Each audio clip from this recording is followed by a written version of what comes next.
Before we continue, tell us, where are you watching from? Drop your city and country in the comments below.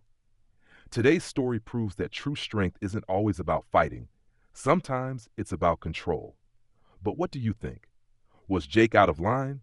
Or did he have a point? Let us know your thoughts. And if you love thrilling stories like this, hit that subscribe button and turn on notifications.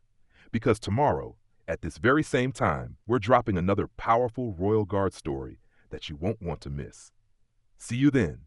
He punched a Royal Guard and faced instant karma. Jake the Tiger Miller arrived in London riding the high of his latest victory. At just 28, he had fought his way to the top of the Muay Thai world, claiming yet another championship title at the O2 Arena. Now, with his entourage in tow, he was enjoying the sights of the city, basking in the admiration of fans and the glow of his own confidence. As they strolled through the streets, Buckingham Palace came into view, its golden gates standing as a symbol of power, tradition, and history. But Jake wasn't interested in the grandeur of the palace. His eyes locked onto something else, something far more intriguing. Standing rigid and motionless near the entrance was a member of the British Royal Guard. Dressed in his signature scarlet tunic and tall bearskin hat, the soldier looked more like a statue than a man. His face was blank, his gaze fixed forward, his posture unyielding. To the tourists gathered around, snapping pictures and whispering in awe, this display of discipline was a fascinating part of British tradition. To Jake, it was a joke. "Look at this," he scoffed, nudging his manager. "This is what they call a warrior?" The entourage chuckled, amused by his reaction. Jake, a fighter who had built his entire life on movement, speed, and power, couldn't understand how standing still could be a sign of strength. To him, strength was tested in the ring, where warriors bled, fought, and endured. He turned to the crowd, his voice loud enough for everyone to hear.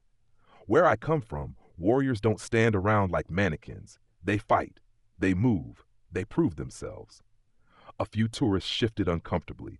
Others watched with curiosity, sensing the challenge brewing in the air. But the guard remained as he was, unshaken, unfazed, and utterly still. That only fueled Jake's arrogance. He stepped forward, now just inches from the soldier's face. His fists moved in a blur, throwing sharp, controlled strikes into the empty air. His muscles coiled with precision. "Let's see if this statue is even real," he muttered. Then, with a smirk, he did the unthinkable. His elbow shot forward, aiming directly for the guard's jaw. The moment the impact landed, the crowd gasped. But what happened next would shake Jake to his core. Jake's elbow struck with controlled precision, his years of training ensuring just the right amount of force, not enough to break, but enough to make a statement. The sound of impact echoed through the courtyard, sharp and undeniable. Gasps rippled through the crowd.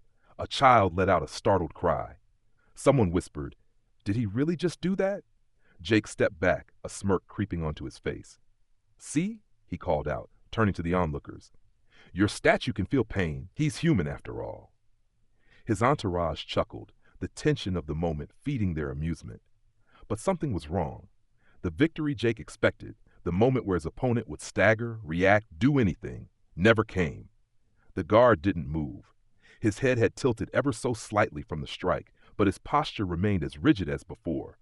His feet were planted exactly where they had been, his arms held firm at his sides, his gaze locked straight ahead. It was as if nothing had happened. Jake frowned. This wasn't right. He had fought men twice his size, sent champions crumbling to the mat with less. Yet this soldier, a man who was supposed to be just standing there, just pretending, had taken his best strike and hadn't even blinked. The smirk faded. Then from behind him, a voice cut through the air, deep, controlled, and filled with something Jake had not expected. Authority. "That will be quite enough, sir." Jake's stomach turned cold. His instincts, honed through years of combat, sent a warning signal straight to his brain. He turned, expecting to see an angry palace guard storming toward him. Instead, he saw something that made his pulse spike in a way no opponent ever had. The guard was gone. Not gone entirely, but no longer standing in front of him where he had been just seconds before. He had moved. And worse, Jake hadn't seen it happen. A chill ran down his spine as he finally located him, standing directly behind him. The crowd gasped again, murmurs of confusion rippling through the gathering. His entourage shifted uneasily, their earlier amusement now replaced with uncertainty. Jake turned fully, locking eyes with the soldier for the first time. He wasn't just looking at a guard anymore. He was looking at a man who had seen things, done things. A man who wasn't just for show. And for the first time in his life, Jake felt like he had made a terrible mistake. Jake's heart pounded as he faced the royal guard, now standing directly behind him. How had he moved so fast? How had he repositioned without anyone noticing? The air felt heavier, the crowd eerily silent. A moment ago, he had been in control, showboating, entertaining, proving a point. Now he wasn't so sure who was in charge anymore. The guard's gaze locked onto him, unblinking, unwavering. Up close, Jake saw something in his eyes that sent a ripple of unease through his body. This wasn't the stare of an actor playing a role. It was the stare of a man who had seen combat, a man who had been in places where hesitation meant death. Then the guard spoke again, his voice calm, controlled, and firm.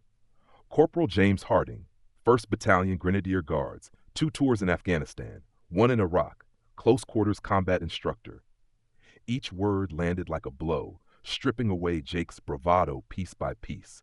He had spent his life in rings and arenas, battling men trained to fight within a set of rules. But this man, this soldier, had fought in places where there were no rules, where the only objective was survival. Jake forced a smirk, trying to shake the growing sense of unease crawling up his spine. "You move fast for a statue," he muttered, shifting his weight slightly, his body instinctively preparing for whatever was coming next. The crowd remained frozen, watching the exchange with bated breath. The playful energy from earlier had evaporated, replaced by a thick, tangible tension. This was no longer just a stunt. This was real. Harding took a single step closer. Jake's muscles tensed automatically, the fighter in him responding to the shift. He had sparred with world champions, taken elbows, knees, and kicks from the best fighters on the planet. And yet, something about this man's presence made every nerve in his body scream, "Danger!" "You've been operating under some misconceptions," Harding continued, his tone measured, almost clinical. "Let me correct them for you." Before Jake could react, before he could even process the meaning behind the words, Harding moved. Not like a boxer, not like a kickboxer, but like a predator striking with ruthless precision. And in that instant, Jake realized he wasn't the hunter anymore. He was the prey. Before Jake could react, Harding struck. There was no wasted motion, no dramatic wind-up, just a sudden explosive burst of efficiency. In an instant, the world tilted. Jake barely registered what was happening before his wrist was locked in an iron grip, his balance ripped from under him. His body hit the ground hard, one knee buckling as Harding twisted him into a position that made escape impossible. Jake gritted his teeth, his instincts screaming at him to fight back. He'd been caught in holds before. He'd trained against wrestlers, jiu-jitsu black belts, fighters skilled in every discipline. But this was different. Harding's grip wasn't just about controlling him. It was about neutralizing him. The crowd let out a collective gasp, a wave of disbelief rippling through the gathered tourists. Just moments ago, Jake had been the untouchable champion, the man in control. Now, he was the one being controlled. Harding didn't tighten the hold enough to break anything, just enough to make sure Jake understood exactly how outmatched he was. "You fight for points," Harding said, his voice steady, unshaken. "I fight to eliminate threats." Jake struggled, shifting his weight to counter the lock, but Harding adjusted effortlessly, keeping him pinned. It wasn't about brute strength, it was about leverage, experience, and absolute control. Jake clenched his jaw. This wasn't happening.